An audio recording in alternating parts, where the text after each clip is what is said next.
ഒഴിവാക്കാൻ സാധിക്കാത്ത ദുരന്തങ്ങളാണ് പ്രശ്നങ്ങളാണ് നമ്മുടെ പ്രകൃതിക്ഷോഭങ്ങൾ പോലെയുള്ള കാര്യങ്ങൾ. ഇപ്പോൾ ഒരു ഉരുളുപൊട്ടൽ, അല്ലെങ്കിൽ ഒരു ചുഴലിക്കാറ്റ്, അല്ലെങ്കിൽ ഒരു സുനാമി, അങ്ങനെയുള്ള സംഭവങ്ങളൊക്കെ ഒരു പരിധി വരെ നമുക്ക് ഒഴിവാക്കാൻ പറ്റാത്ത, അല്ലെങ്കിൽ നമുക്ക് ഒരു എന്താ പറയുക, ഒരു ഫിസിക്കൽ എന്താ പറയുക, ഒരു നമ്മുടെ ഒരു കൈകടത്തലുകൾ കൊണ്ടൊന്നും നമുക്ക് തടഞ്ഞു നിർത്താൻ പറ്റാത്ത കാര്യമാണ്.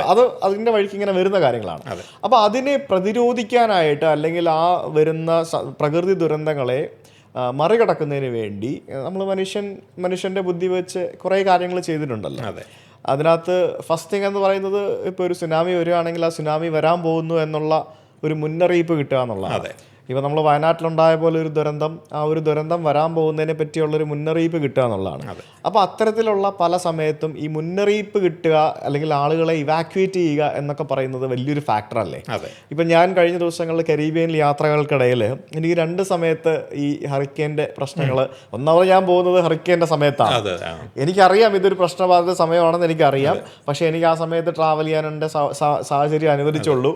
പിന്നെ ഒരു സ്ഥലത്ത് എനിക്ക് സ്ട്രോങ് ആയിട്ടുള്ള ഹറിക്കെയിൻ വന്നില്ലെങ്കിലും എനിക്ക് ഒരു നല്ലൊരു വിൻഡ്, ഒരു ടെറിബിൾ വിൻഡ് ഹറിക്കെയിനായിട്ട് മാറിയില്ല എന്നുള്ളതേ ഉള്ളൂ. അത് എനിക്ക് എക്സ്പീരിയൻസ് ചെയ്യാൻ സാധിച്ചു. അതിൽ തന്നെ ഞാൻ അത്യാവശ്യം ഭയന്നുപോയി. പിന്നീട് ജമൈക്കയിലേക്ക് പോകുന്നതിന് മുമ്പാണ് മെലീസ വന്നത്. അപ്പോൾ എനിക്കത് മിസ്സായി. ആ ഒരു എനിക്ക് അവിടെ പോയിരുന്നെങ്കിൽ എനിക്ക് ഉടനെയൊക്കെ തിരിച്ചു വരാൻ പോലും പറ്റില്ലായിരുന്നു. കാരണം കംപ്ലീറ്റ് ആ രാജ്യം വാനിഷായ രീതിയിലേക്ക്, നല്ല രീതിയിലേക്ക്, എനിക്ക് തോന്നുന്നു ഗ്രേഡ് 5 ഒക്കെ ആയി തോന്നുന്നു. നല്ല രീതിയിൽ സ്ട്രോങ് ആയിട്ടാണ് വന്നത്. അപ്പോൾ ഞാൻ സെയിൻറ്റ് മാർട്ടിൻ എന്ന് പറഞ്ഞ ഒരു ദ്വീപിൽ നിൽക്കുകയാണ് ഈ ഒരു ജെറി എന്ന് പറഞ്ഞ പേരിലുള്ള ഒരു സ്റ്റോം വന്നത്. അപ്പോൾ അവിടെ ആ സമയത്ത് തന്നെ സ്റ്റോം വരാൻ പോകുന്നു കൃത്യമായിട്ടുള്ള വാണിങ്. ആ കടകളും ആളുകൾ പുറത്തിറങ്ങി, റെസ്റ്റോറൻറ്റുകളും ബാക്കിയുള്ള സംഭവങ്ങളും പ്രവർത്തിപ്പിക്കേണ്ട സമയനിർദ്ദേശം, മാർഗനിർദ്ദേശങ്ങൾ, അത് എന്തൊക്കെ തരത്തിലുള്ള കാര്യങ്ങൾ ചെയ്യണം.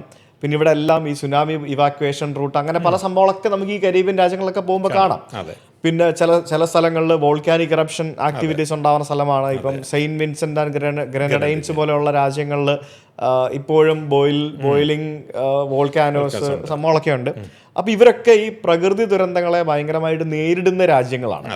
അപ്പോൾ ഇവർക്കൊക്കെ ചെയ്യാൻ പറ്റുന്ന പല സംഭവങ്ങളും നമുക്ക് ചെയ്യാൻ പറ്റാത്തത് കൊണ്ടാണോ നമ്മുടെ വയനാട്ടിലെ ദുരന്തമൊക്കെ ഉണ്ടായത്?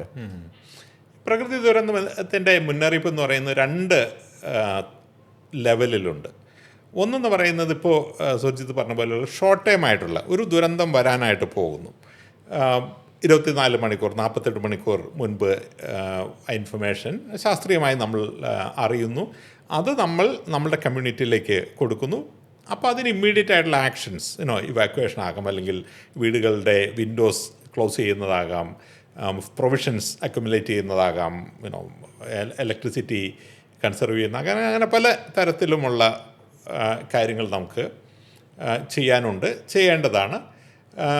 അത് പ്രോഗ്രസീവായിട്ട് ഡെവലപ്പ് ചെയ്ത് വരുന്നൊരു ശാസ്ത്ര ശാഖയാണ്. ആൻഡ് ഇൻക്രീസിംഗ്ലി ഗെറ്റിംഗ് ബെറ്റർ സൈക്ലോണിൻ്റെ കാര്യത്തിലല്ല. രണ്ടാമത്തേതെന്ന് പറയുന്നത് വളരെ ലോങ് ടൈം ആയിട്ട്, അതായത് ഈ ദുരന്തങ്ങളുടെ ഒരു രീതി എന്താണെന്ന് പറയുകയാണെങ്കിൽ അത് സൈക്ലിക്കലാണ്. ഇപ്പോൾ കരീബിയൻ പറഞ്ഞല്ലോ, കരീബിയനിൽ എന്ന് പറഞ്ഞാൽ ഹരിക്കെയിൻ സീസൺ എന്ന് പറയുന്നൊരു ഇത് തന്നെയുണ്ട്. അവർക്കറിയാം എല്ലാ വർഷത്തിലും എവിടെയെങ്കിലുമൊക്കെ ഹരിക്കെയിൻ ഉണ്ടാകും. ഇപ്പോൾ വിശാഖപട്ടണത്തും കൊണാർക്കിലും പുരിയിലും സ്ഥിരം ഹരിക്കെയിൻ വരുന്ന സ്ഥലമാണ്. നമ്മൾ ഹരിക്കെയിൻ അല്ലേ പറയുന്നത്? നമ്മൾ സൈക്ലോൺ എന്നാണ് പറയുന്നത്. ഹരിക്കെയിൻ എന്ന് പറയുന്നത് അറ്റ്ലാന്റിക് അല്ല, അവിടെയാണ് ഓഷ്യനിലുള്ള ഹരിക്കെയിൻ എന്ന് പറയുന്നത്. അപ്പോൾ അവർക്കൊരു ഹരിക്കെയിൻ സീസൺ ഉണ്ട്. അതെ. അപ്പോൾ നമുക്കറിയാം ഇത് ഹരിക്കെയിൻ വരുന്ന സ്ഥലമാണ്. അപ്പോൾ നമ്മൾ പല കാര്യങ്ങളും ചിന്തിക്കണം. അതായത് പെട്ടെന്ന് ഇവാക്വേഷൻ അല്ല അവിടുത്തെ വിഷയം. നമ്മൾ എവിടെ വീട് വെക്കണം, ഏത് തരത്തിൽ വീട് വെക്കണം, എവിടെ ഇൻഫ്രാസ്ട്രക്ചർ കെട്ടിപ്പിക്കണം, അത് ഏത് ലെവൽ ഓഫ് വിൻഡിനെ പ്രിവെൻറ്റ് ചെയ്യാനുള്ള ഇതുണ്ടായിരിക്കണം എന്നുള്ളതില്ല. അപ്പോൾ ഈ ഡിസാസ്റ്റർ കോൺഫ്ലിക്റ്റ് നമ്മൾ ഞാൻ ആദ്യം പറഞ്ഞൊരു മാറ്റം എന്താണെന്ന് പറഞ്ഞിട്ടുണ്ടെങ്കിൽ, കോൺഫ്ലിക്റ്റിൻ്റെ യുദ്ധങ്ങളുടെ ഓർമ്മ നമ്മൾ 1000 വർഷം കണ്ടിന്യൂ ചെയ്യും. ഒരു സമൂഹം ഡിസാസ്റ്ററിൻ്റെ മെമ്മറി നമ്മൾ ഒരു തലമുറ, അതായത് 30 വർഷമാണ് കണ്ടിന്യൂ ഉള്ളൂ. അത് കഴിയുമ്പോൾ നമ്മളതങ്ങ് മറന്നു. അപ്പോൾ തന്നെ 2018 നമുക്ക് ഫ്ലഡ് ഉണ്ടായ അതേ തരത്തിലുള്ള ഫ്ലഡ് നമുക്ക് 1923 ഉണ്ടായിരുന്നു. എൻ്റെ തലമുറയൊക്കെ അതിന് 99 വെള്ളപ്പൊക്കം എന്നാണ് പറയുന്നത്. എൻ്റെ ചെറുപ്പകാലത്തൊക്കെ ആളുകൾ 1923 2000 18 അത് മറ്റേ കൊല്ലവർഷം 1999 ആയിരുന്നു.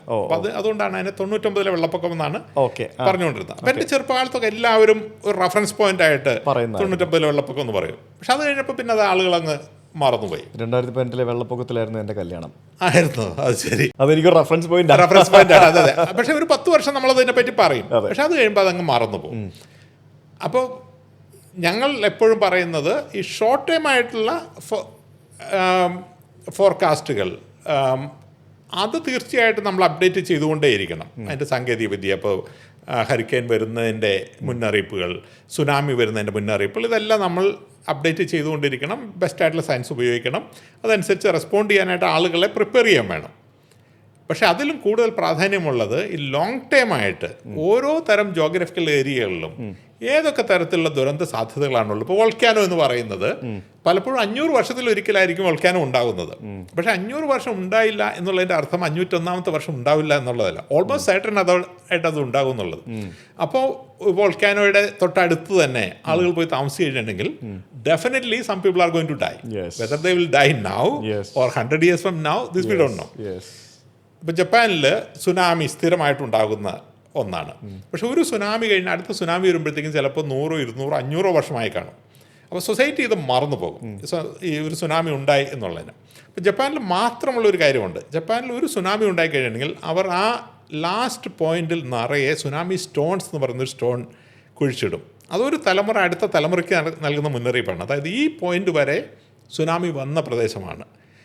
ഈ പ്രദേശത്തിനും കടലിനും ഇടയ്ക്ക് വീട് വെച്ചാൽ അത് അടുത്ത സുനാമിയിൽ മുങ്ങിപ്പോകും. അത് ചിലപ്പോൾ 500 വർഷത്തിന് ശേഷമായിരിക്കും.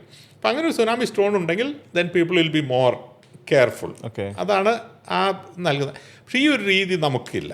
അപ്പം എൻ്റെ ആദ്യത്തെ റിക്വസ്റ്റ് എന്ന് പറയുന്നത്, കേരളത്തിൽ ഏതൊക്കെ ദുരന്ത സാധ്യതകളുണ്ടോ, ദുരന്തങ്ങൾ ഉണ്ടായിട്ടുണ്ടോ, അതിനെപ്പറ്റിയുള്ളൊരു കോൺഷ്യസ് അറിവ് നമ്മൾ ഇൻസ്റ്റിറ്റ്യൂഷനിലായിട്ട് കൊടുക്കണം. അപ്പോൾ 2018 എവിടെയൊക്കെ നമുക്ക് വെള്ളം കയറി എന്നുള്ളത് ഇന്ന് നമുക്കറിയാം.